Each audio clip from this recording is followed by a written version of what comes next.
Des dessins de presse vendus sous la forme de NFT, autrement dit d'actifs purement numériques basés sur la technologie blockchain. Une première imaginée et lancée par les dessinateurs eux-mêmes. L'avantage d'utiliser les NFT pour le dessin de presse notamment, hein, d'abord déjà on en vérifie l'authentification, puisque dès qu'il est inscrit dedans, on a l'auteur, donc il n'y a pas de risque de plagiat ou quoi que ce soit. Et puis effectivement, comme on disait tout à l'heure, ça inscrit dans la blockchain et ça enlève toute possibilité de le censurer, de l'enlever ou de le modifier. La transaction est verrouillée par un codage informatique réputé inviolable. L'association France Cartoon et le Centre international du dessin de presse installé à Saint-Just-le-Martel espèrent ainsi garantir le revenu des auteurs. Non seulement la rémunération est de plus en plus basse, mais il y a de moins en moins de dessins puisque ce sont des gros groupes de presse maintenant.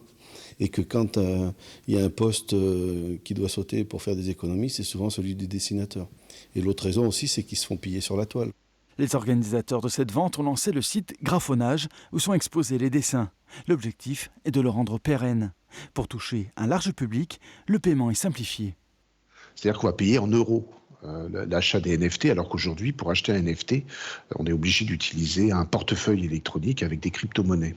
Et donc, on s'appuie sur la technologie CalArt qui sait faire ça, c'est-à-dire qui sait utiliser de l'euro pour pouvoir acheter un NFT.